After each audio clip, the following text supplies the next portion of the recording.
The goal for this podcast is to better our understanding through conversation. Communication is one of the easiest, yet hardest things to do. Whether that's communication of feelings, thoughts, or opinions. But through communication, new perspectives begin to take place.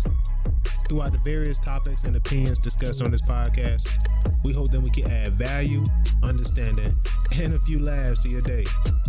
Thank you for listening, and enjoy the show.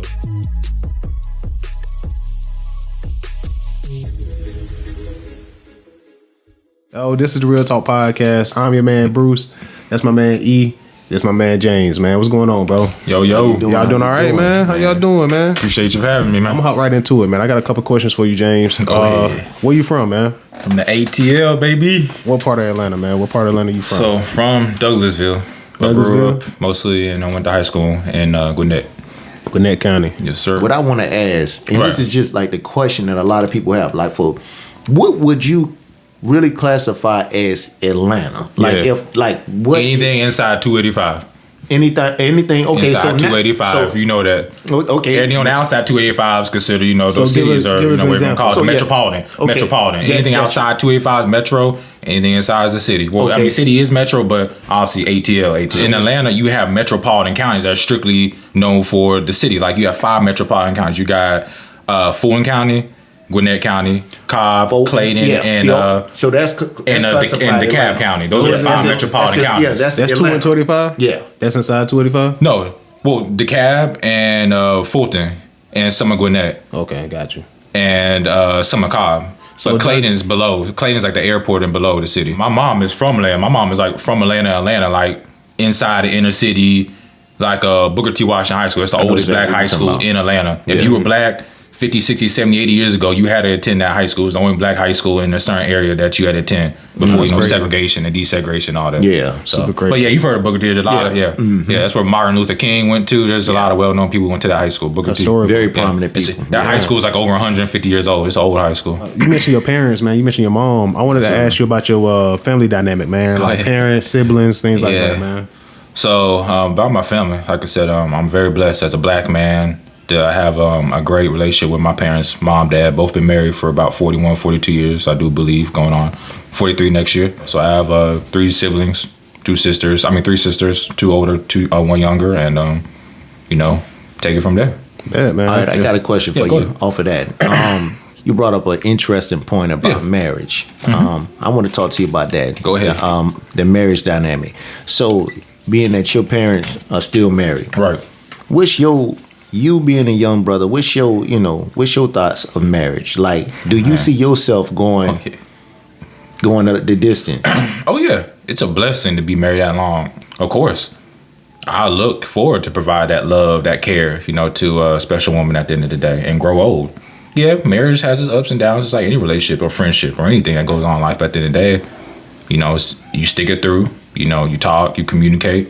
Voice your opinions. You love each other, even on the rough days, and you just thug it out at the end of the day. I mean, obviously, you do have different dynamics. I just said, I believe, and I don't think my dad's ever touched my mom, because my mom's a strong woman. So my mom get up there, leave, chuck up the deuces in a heartbeat. My mom ain't afraid to leave. My mom, man. So, and my mom treats my dad right. Of course, they get in arguments from time to time. That's just people. You ain't gonna argue. You ain't gonna agree with everything that says out of anybody's mouth. That's just life. Right. Whether you a friend, family, whoever. I ain't gonna agree with every damn thing that comes out your mouth. But at the end of the day, the love is there, the care is there, and the will to make it work. At the end of the day, they enjoy each other's company. And my mom she works, she has her life. My dad works, he got his life. They don't just sit on the couch and just look at each other, all day. My dad, he goes out with his buddies, plays cars, golf, he enjoys his time, do car stuff. My mom, goes out, do her little girl stuff, be in the mall, talk to her friends, go on walks, stuff like that. But at the end of the day, they still love each other. And that's what matters. Right. And that they know how to love each other, and that they both know how to have a healthy relationship. It's one thing to be married and, you don't know how to treat each other or how to provide that healthiness towards y'all. Because, some people, they're like, oh, why are you going out all the time? Why are you doing this? Why you do that? Oh, I want you home. Mm-hmm. That's toxic, even though you're married. You're right. Or it's just like, oh, why are you always doing this? Why are you doing that? Like, I think you may be cheating. It's like, no, like, first of all, who gonna be involved with that? Like, if you think it like that, it's stressful. You might not even be for me to begin with. But a lot of people get caught up in that, and then they like second guess, and then one thing you know, something negative for toxic happening is like, damn, like we about to get a divorce, or we on the ropes. Yeah. Mm-hmm. But my parents have never been like that. They said they, they're both healthy. They're still people. They're still humans. They make their mistakes. They say what they gotta say, but then they provide loving nature to a loving family, and that's what matters most, in my opinion. And they have similar goals, of course. I like that. My next question for you is this here, man. So, being that you eventually you would want to consider marriage, so what type of woman, you know what I'm saying, that you attracted to? Like, what's your type? Yeah, I don't want to hear that. No, you get no type. I ain't got no, yeah. No, I definitely got a type now. Okay. Yeah. My type is somebody who knows what they want. I have a plan. I want to make it happen, and I need someone who can walk with me. I don't want you to walk in front of me. I don't want you to walk behind me. I need you right by my side to help a brother out through the ups and downs, and help you out through the ups and downs, and we stick it through.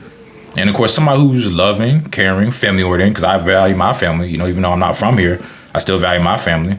Somebody who's wants something out of life, and somebody who's just like I said, loyal and wants to grow old with. So what brought you to Savannah, man? Like, why'd you come to Savannah? Man, I got you out here. Came down here to go to SSU. Love my HBCU, man. Went and changed it for the world.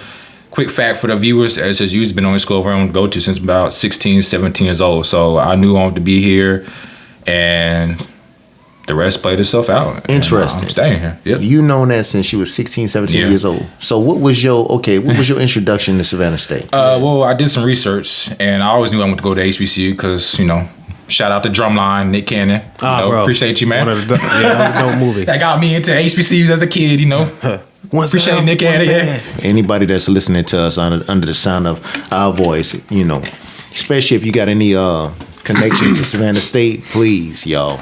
Give back. You got please. to, bro. Especially alumni, man. Like they have they tell us once we graduate, like they send out a little card and stuff. Yeah. And you can sign up to donate. So like I think it's dope, man. We got to keep that stuff preservating, and you know what I'm saying, stay up with the changes, bro. Keep it updated, bro.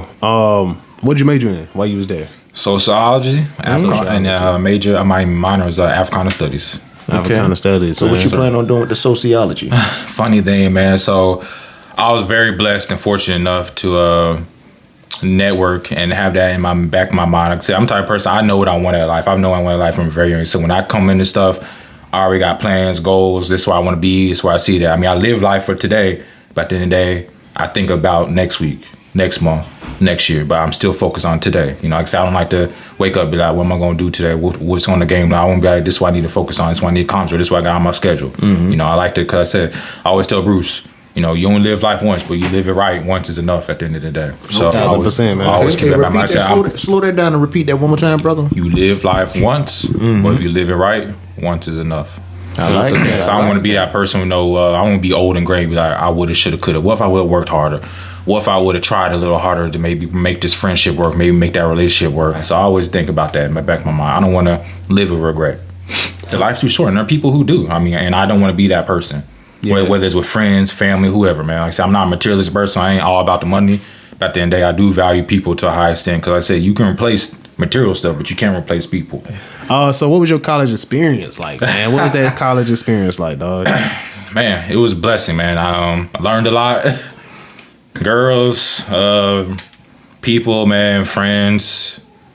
Just everything, man. It was what I needed, Right. Like I said, it's, when you in it, you're like, man, this sucks, or man, I don't want to be here. I want to go home, man. But it taught me a lot, man, and it prepared me, right. Good and bad. I had more good than bad, fortunately. But at the end of the day, those bad moments, it taught me a lot, and I apply it to my life to this day, and wouldn't change it for the world. So I can go a little further, but yeah, that was gonna segue into me. Like, give me a up and give me a down about your college experience. I say networking and meeting people from all over the world, if not meeting people from all over the country, if not meeting people from all over the state. Because when I first came down here, I only knew Savannah, Statesboro. To meet people from these areas, man, and just different walks of life, like you said, and just how people interact and how people talk, and, knowing that, because in Atlanta, I'm not saying everybody has a similar lifestyle, but it's a city. Right. Atlanta's a city, man. So, like, people gonna come maybe from similar experience. Yeah, you might come from a different family dynamic, but in the city, you're going to have similar experiences. True that. Because it's city life versus maybe out here it's slower. You got, different, even Savannah city, but it's not no Atlanta city. Right. Atlanta's a different level. It's a different beast than Savannah. So, yeah, you might have people who come from different walks of life, experiences, and, wider range of family dynamics, if that makes sense. Nah, definitely, man. Down is, I think just life, man. Right. As a college student, I had some down years, academically wise, and that was my fault because I wasn't always the best student. Mm-hmm. I feel like I'm more set up for success on the outside than the inside, but as a student wise, I had to work on some things, and I take accountability and responsibility for that. So 1 year, I was homeless for a couple months. I took summer classes, and it was rough. I was homeless. I was working full-time job. I was paying car insurance, phone bill, gas, food. Wasn't really eating right because, you're just trying to make it by, especially being in college, man. You're just trying to make it. And that was a big, wake-up call in my life because, my family didn't really know about it because, I'm a man. I'm doing what I got to do to be where I want to be. And I didn't complain, I didn't whine, but thugged it out, man. It was rough. So you wasn't able to stay on campus or anything? No, because I was taking summer classes. So usually in summer classes, I try to stay off campus, because obviously they charge a lot to stay on campus at least for, a couple months. So you were living out your car? No. I lived at a friend's house, and I lived with probably 4 or 5 people that summer, and I learned a lot about people because I've always been a people's person, and that was the first time I kind of saw how people really are, especially when they can take advantage of you. And I a couple coworkers stayed with. And each coworker I stayed with, man, they just like they would be on some other stuff. And then did sleep in my car for a couple of nights, and it sucked, but I gotta do what I gotta do. Now I'm blessed to have good friends, and one friend worked at a hotel at the time, so he let me stay at a hotel for I don't say for free, but for a discount for a couple nights too. So, but once again, it was rough, man, and I ended up renting a room from this one guy who used to go to Savannah State, but he was older guy. He was in his 40s, whatever. And it was near downtown and everything. And I stayed there for 3 or 4 months.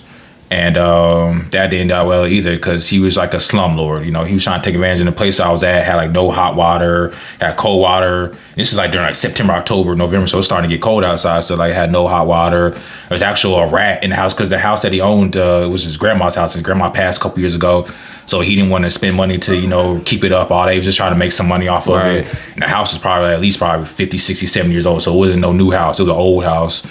And a 2-story house, and he was just trying to rent rooms because it was a 3-bedroom house. He was just trying to rent rooms, take advantage. I said, be a slumlord. He didn't really do right by me, even though I paid the rent. I was struggling to pay the rent. I just had to have a roof over my head. That's what mattered most, having a roof over your head. Couldn't really cook. The oven was broke, so the only thing you do, the stove was broke. The only thing you do is cook up, microwave food, and you can't, you can't really eat nothing that's healthy in the microwave. So obviously that played a factor too. Once again, I just need a roof over my head, somewhere to be able to rest that night, and I had to do what I had to do. But it taught me a lot about life, man, and that's why I have the mindset I have now. Because like I said, I don't ever want to be like that. I've been living on my own for 4 years. When you go through stuff like that, it teaches you a lot. It definitely sucks. Man. But like I said, I needed that because, like I said, I'm very blessed, very fortunate with a lot of areas in my life, and sometimes you got to hit rock bottom to realize what you need and what you want, and who's really your friend and who ain't your friend, and it sucks. But I made it out, and that's why I have the mindset I have taken, because I ain't going back to it, never will. And especially when I have my family, get married, have kids, we definitely ain't gonna be. I don't need to be no rich man, but definitely ain't gonna be poor. I just want to live a good quality life. Good quality. That's life. Real, bro. I didn't know some of that stuff, man, to be real. You know what I'm saying? But I think, going through adversity, man, a lot of times it's either gonna fold you or mold you. And a lot of college students probably would have gave up and be like, man, I want to go home, man. And you stayed in school during that whole time, right? And I took 3 classes that semester just during that time. Man. A lot of people like, man, I want to go home. This is hard, man. This ain't for me, but I don't. I'm the type of person, once I try to see everything through. Unless something crazy happens or traumatic, you got to do what you got to do. But I'm not an easy quitter, man. I don't quit easy, because winners, I want to be a winner life. Winners never quit, and losers, they always quit, regardless, man. 100%. And I always want to be a winner. Like I said, I don't need to have everything, but I know I want something out of life. What's the testimony if you can never endure the test? Yeah, exactly. Right. Yeah. So like, all right, bro. So you was able to graduate, right, from Savannah State. What line of work did you go into after Savannah State? Or like, what was that process between? So like I said, it was during COVID year. Shout out COVID. COVID year. That COVID through a yeah, threw everybody for a loop. Right. So shout out to COVID. You did your job, man. Nah, but I was very blessed to have a couple internships towards the end of my term at Savannah State. I one internship with the mayor of Savannah for about 6 months. Oh, that's legit. And had another internship at the EEOC, which stands for Equal Employment Opportunity Commission. So they were both government jobs. Got them from Dr. Yanku. She's head of NPA. Bro, shout out to Dr. Yanku. Yeah, great person, great teacher, great professor, everything. And she hooked her brother up, and it's a blessing in disguise because that got me into government work. Because she's, at the time I was pursuing my bachelor's, and she's a master's professor. So she knew with me. We had a good relationship. Actually, that's actually how I met Bruce. Yeah, that's how we met, man. So she's really good people. And she liked me. I taught her. She helped me, papers, stuff like that. And she hooked me up with a couple of internships. And that's how I got in the line of government work. Because, government work usually has good pay, pensions. You usually get weekends off, Monday through Friday job, 9 to 5. And, like I said, they help you out when you retire. They give you good money, pension, all that, retire, good benefits. So, got out of college, COVID year, all that stuff. So I worked at a couple warehouses because I'm not really a 9 to 5 person. I've always been active my whole life. And to me, sitting at a desk, it makes good money. These corporate jobs make really good money. But to me, that's just a killer of my soul. I know what I want. That's just to suck my soul dry. Yeah, you might make a lot of money. Yeah, you sit behind this, you ain't working hard, you're not sweating. But just to sit down for 8-9 hours a day, 40 hours a week, call that life, that ain't for me. I didn't really go pursue those government jobs after I graduated because I said, COVID, and I just knew that wasn't for me, even though it was a great experience. And I was working at a couple warehouses here and there, so I like to stay active, but I said I didn't really know what I wanted to do. So one day, firefighter trainee came up, and because I was looking at Savannah GA.gov, that's the government jobs here in Savannah. Mm-hmm. So I had experience, I had the connections, and of course I had a degree. So just looking at some stuff, I would check it to see, what pops up, maybe something I like. Right, and catch your interest. I said one day I know a firefighter trainee came up. I was like, that's interesting. Like, let me see what that's about. Like I said, just 2020. So I'm living on my own. So I'm realizing in life, these everyday jobs, they cool. And, if you work on, more power to you. But I need, like I said, I look in the long run. I don't see it in short run. I was always looking around like, if I'm going to continue to fund this lifestyle I'm living and paying 8, 9, 10 different bills, living on my own, I have no roommates, everything's on me. I have no fallback. If I mess up, it's on me. I can't blame nobody except for myself. So I need to do better. I need to find a job where, I can get in as an internship or some type of trainee and then, get 6 months or however months of training and then be able to promote myself, go up and, establish a career and go from there. Right. So I knew that, and that's why I said I was looking every day or, once a week on Savannah GA.gov, firefighter trainee came up and I was like, that's interesting. Like, I know firefighter stuff, you stay active, you stay in shape. I love to help people. I've always had that mindset since I was a kid. I just love to help people. It makes me feel better knowing I made somebody's day and made them happy. Like, it's not a burden. Some people was like, oh man, I gotta do this. It sucks. No, for me, it's just like, man, like it makes me happy to know that I help somebody make their life easier or better. And nobody hates the fire department. Right. You know what I'm saying? Yeah. No defund the fire department at all. Yeah, we the good guys. So, but yeah, man. So solid. Applied for it, and it was a long process. It was like 6 months. Because like I said, you gotta do your background check, you gotta do all these physical tests, gotta go to the hospital, make sure you ain't got, some type of issue with your heart, your lungs, to where if you do all this stuff, you can possibly die, all this stuff. So yeah, it took a while, and then I passed these tests, and then they had a couple of mental aptitude tests, and it was hard. That was like roughest test I ever took. It was over math, science, man, it was over geography, certain situational awareness. Damn, I got on my knees and hallelujah if I passed that. And after that, it was even harder. They had the CPAT, which is the physical agility test. Mm-hmm. What and that, man, that's where you got to wear a 75-pound weight vest on you, and you have to be on a stair climber for like 3 minutes straight. Then you have to simulate, all the fireground stuff, picking up heavy chainsaws, picking up ladders, swinging bats, stuff like that, just to simulate just, like you're in a fire situation, whatever, crawling on your leg through like a dark alley or like boxes to simulate if you lost or if you're in a fire, a dark building, dark room. And then they got you pulling down, like you're pulling roof down and stuff like that, man. At first, I feel it because you had to pass under 12 minutes. At first, I got like 14, 15 minutes, and I was like, I only did it once because I wanted to see how I was, get a feel for it. Because I've always been in shape, but I want to see where I stood. Because they gave us like a month, 2 months to get in shape, get ready, and they gave us times you can go back. I was like, nah, I'm good. I just want to see where I'm at. So once I found out I needed, cut about 4 or 5 minutes off my time, I just ran some more, got a little stronger, lifted, more on a consistent basis, everything. And I came back, the final day we had to take it. And I passed with, I think, like 10:45. So I had like another minute 30, minute, 45 to do it. And I was good. And then after that, they had to climb up 100 feet in the air. They took the aerial, the ladder. That's the truck with the ladder? Yeah, the ladder truck or either the truck, Oh, hold on. You had to climb how? 100 feet. See, that's so you're not in a box. You had to actually climb. Well, they made. Well, once you pass the test, they want to simulate more. Like, so first they put a mask on us, and then they blacked us out. Right. And then they made us crawl through like a little tunnel, drain that's big enough for a person, obviously, for like it was like probably 20 feet because they wanted to simulate to see if you freak out. Right. Because when you on air, you're breathing it's air. Small space. Yeah. Excuse me. Yeah. You gonna breathe when you breathe in air. When you got your gear on, it's heavy. Mm-hmm. When you breathe, it's compressed air, so you have to force the air out. So you go. It's not like it just comes to you naturally like you would just breathing like we are now. Right. So when you're tired and you got something that weighs 75, 50 to 100 pounds on top of you, and you carrying maybe a ladder, tools, whatever, that's a lot of wear and tear on your body. That will get you tired fast. Yeah. And then they had us climb the ladder too, because like I said, that's another situation. Are you afraid of heights? What's that? I said you had the gear on and everything. The ladder? Yeah. Yeah, you wear a ladder belt, of course, because obviously they don't want you to fall and you kill yourself, so you wear a ladder belt. But they made us go all the way up to the ladder, and then we had to lean back like that at the top. Just to simulate like, we good, and then climb down. That's crazy. But I like stuff like that. I'm not afraid of heights. I like challenging stuff.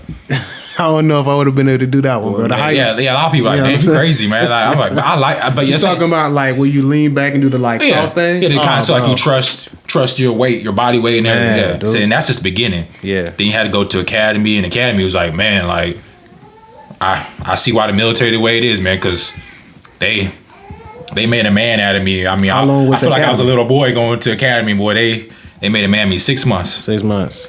And it was during the hottest time of year, from March until September, October. And it was literally like every damn day. It was like 100 degrees outside. We were in gear, doing crazy stuff, man, like doing Spartan 300, which if you want to get in shape, anybody needs to do that. What does that consist of?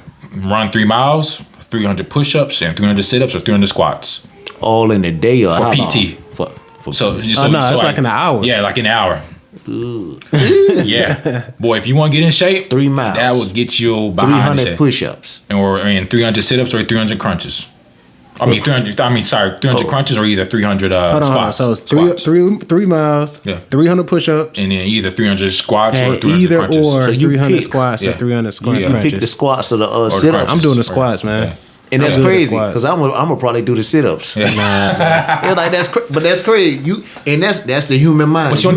You go off of what you feel is, and for you is your core. You like I gotta work on that. Gonna be hurting. So everything, dog. But me, but everybody would do it a little different. Like me, I like to run to get out the way because I got that stamina. So I would run my 3 miles first. Can you do a mile, 300 miles? Yeah, and some people they would run like a mile and then get down, do 50 sit-ups and then 50 push-ups.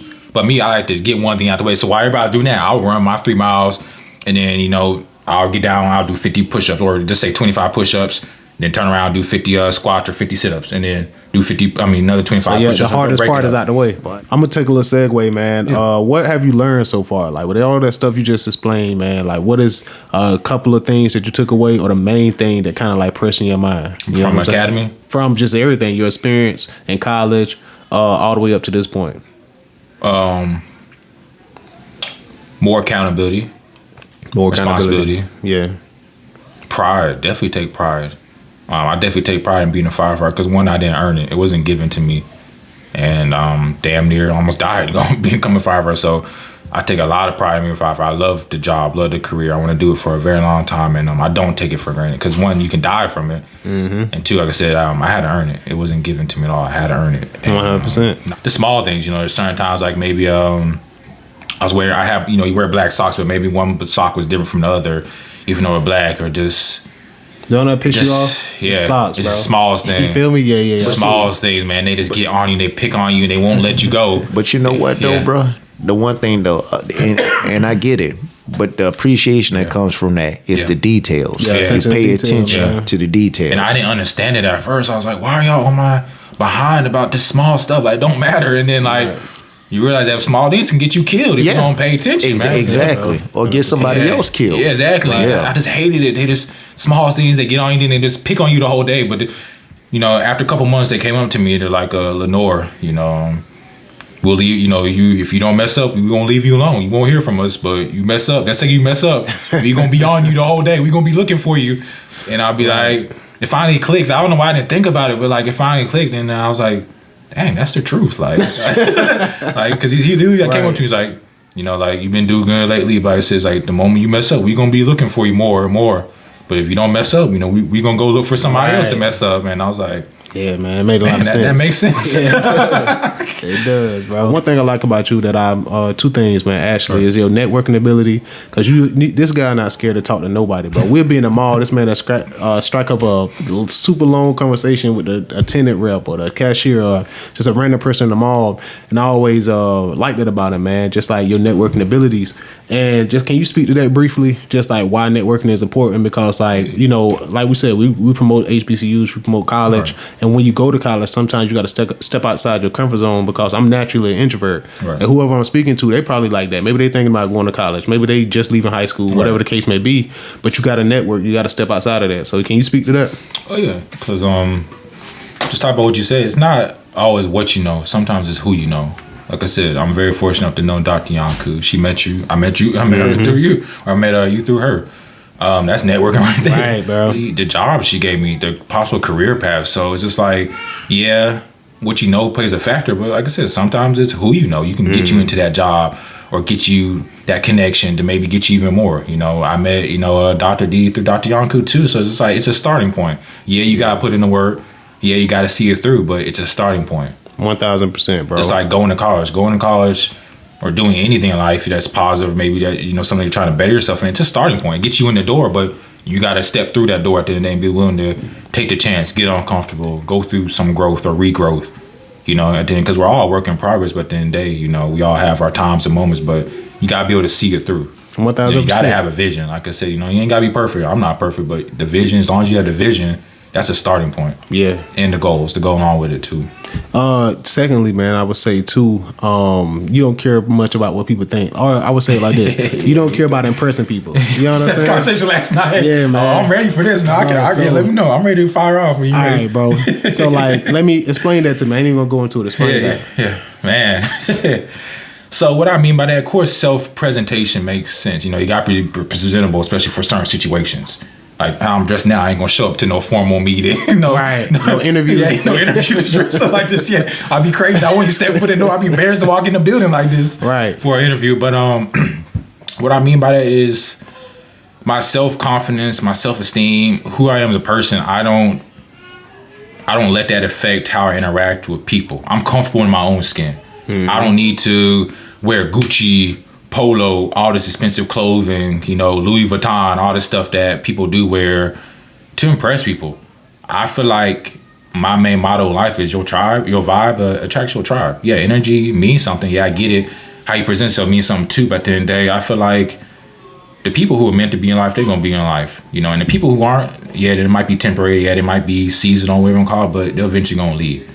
And sometimes that sucks. And maybe you wanted somebody, you know, you like that person here and there, but that's life. But I feel like the people who have been in my life, because I have people who have been in my life since high school, you know, and I'm very blessed. And like I said, I'm at work all day. I work 24-hour shifts, sometimes 4 days. So when I get home, I'm not trying to wear no jeans. Like, if I got to, I'm just trying to just wear some sweats, white tee, you know, just chill. Like, I'm trying to kick my feet up and be at work for 24 hours. I ain't trying to just be like, man. But even before that, I mean, I've always just been a sweat guy and just, you know, shorts, whatever, because it's like, I just feel self-confident wherever I go. I don't have to do these things to impress people. I feel like who I am, how I speak, how I hold myself, how I walk, how I talk, what I have to offer a friend, a girlfriend, a wife, you know, anybody in this world, my looks play a factor, but how I dress it's not the end all be all. Right. I have more than just I have more underneath my skin than what's on the outside of my skin. Right, if that right. makes sense. But of course, how you look, you know, if you may be out of shape or fat, muscular, that plays a factor. I get it, but once again, I feel like my knowledge, how I talk, how I walk, how I hold myself, Right. that is not the, you know, that means more than somebody who's dressed up with wearing $100, you know, $1,000, you know, clothes wear. Because you can look rich, but is your mindset rich? Right. You're a terrible person. Right. You can dress like this, but you got a lot to offer the world or people or just anybody who walks this earth. 100%. So like I said, just because you look nice don't mean you a good person or have that mindset. You know, I can say that what they always say, you know, these rich people out here, millionaires, billionaires, they wearing everyday clothes. Well, you got these rappers. Right, man. You got these celebrities wearing all this Gucci, you know, all this expensive Prada, all this stuff, but yet they broke because they trying to impress people they don't need to impress. Like I said, I feel like I don't need to impress people who aren't meant for me. Like I said, the people who are meant for me, they're meant to be in my life and help me along this ride we all on, they don't care. Yeah, you know, you might say something. You know, I say like you might maybe want to step your game a little, but I mean that's just a friend. You know, that's just being a genuine friend. Yeah, especially if you're going out somewhere nice. But at the end of the day, like I said, who's meant for you? My man got the mustard stain shirt on. I'm like, come on, my man. You know what I'm saying? Come on, bro. Hey man, eat that burger before we came. I looked down before we got like I was like, damn, I know they wear a shirt, but say you good. I looked down when we said something. Nah, but I mean, I just feel like I said, the people who are meant for you, man, especially if you're a good person, they don't. That stuff don't matter. Cause we out here trying to help our families, right? Man. Create this generational wealth, man. Help our girl, help our wife, man. Just that type of stuff is low vibrational stuff. I'm a segue, man. Like when you don't have a plan, you plan to fail, right? How in depth does a plan need to go? You know what I'm saying? Like, cause you talked about a lot of goals, you talked about a lot of aspirations, right, things like that. How in depth does your planning go? You know what I'm saying? Because it's like you could just be like, I'm gonna eat healthier. Right. Or I'm gonna make healthier choices. And it's like, that's a plan, don't get me wrong, yeah, but it's not an in-depth plan, it's not a specific plan. Right. So what's your take on that? So I'll break it down. Like you said, eat healthier. What you gonna eat? You know, is it gonna be fried? You gonna eat less fried food? And okay, if it's less fried food, what are you gonna do to replace that? Mm-hmm. And then obviously you got a budget because you got healthy food that's expensive, or maybe you can eat some more rice, some more beans, some stuff that's more affordable. Right. You know, gotta worry about your budget unless you just got all the money in the world. And this is how you gonna do it, when you gonna do it. You know, you eat 10 times a day, you're gonna cut down to 3 times a day, 2 times a day. You know, what you looking for and your results you're looking for too. You're looking to lose weight, maybe you're just looking to look better, maybe you got a whole lot of acne, maybe you're trying to cut down the acne, the grease, the fried foods, you know, stuff like that. So yeah, there's like you said, there's the vision, but what is the ultimate end all be all at the end of the day, and how are you gonna, what are the steps you're gonna take to make it happen? Right. Like I said, anybody could talk it.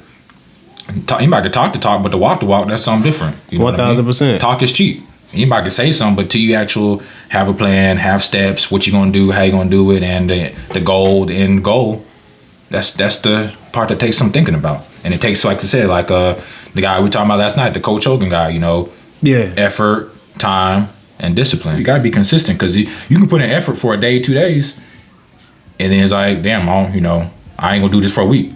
Right. I don't but see no results. If you do the effort consistently, 4 or 5, maybe 6 days a week, that's when you're gonna see the results. Yeah, it might suck, but you gotta start somewhere. Just like going to the gym. If you haven't been to the gym in years, 6 months, that first day, boy, you gonna be like, man, it sucks. I'm sore, I'm cramping, I can barely walk. You know, right. You wake up, you hurting all over. But you do that for a week straight, like every day is a little easier. You know, I'm feeling this, like damn, and then you keep it up, like man, I'm not sore no more. I'm good, like you know.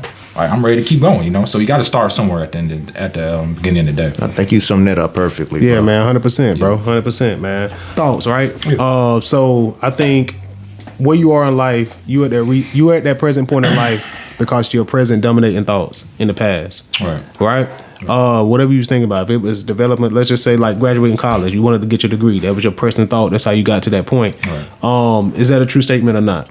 Like, do you believe in that statement? And if so, what do you get from it? Of course. I believe what you do today set yourself up tomorrow. And that's whether it's something positive, something negative.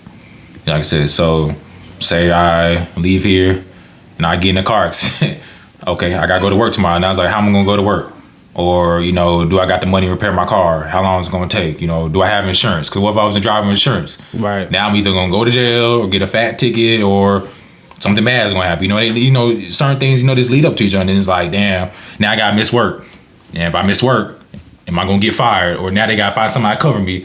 And if I find somebody to cover me, maybe I gotta cover for them. And it's just like, you know, it's a spiraling cycle. And it's just like, man, what if I was planning to go out of town or go on a vacation next week? Now I can't do it. Now I got canceled that.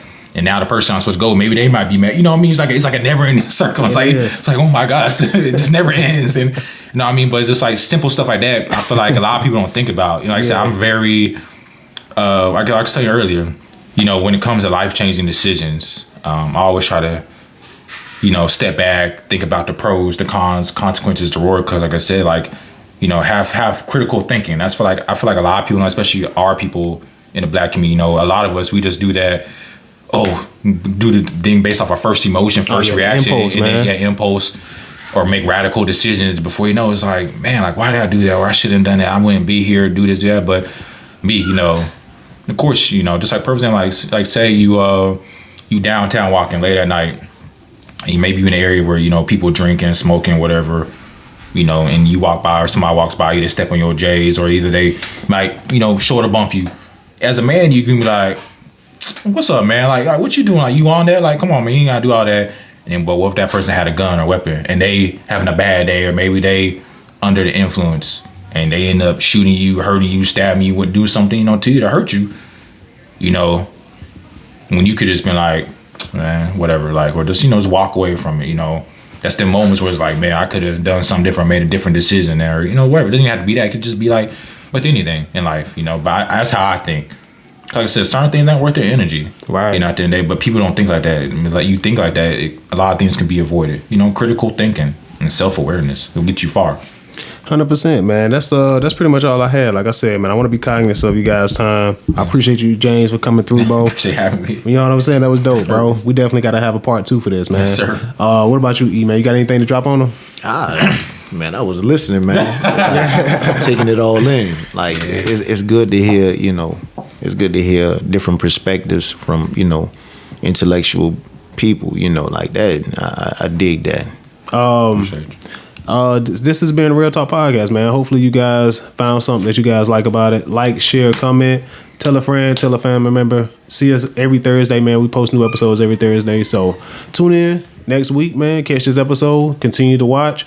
And peace. This is Real Talk Podcast. Real talk. Yes, sir. We appreciate you giving us a listen.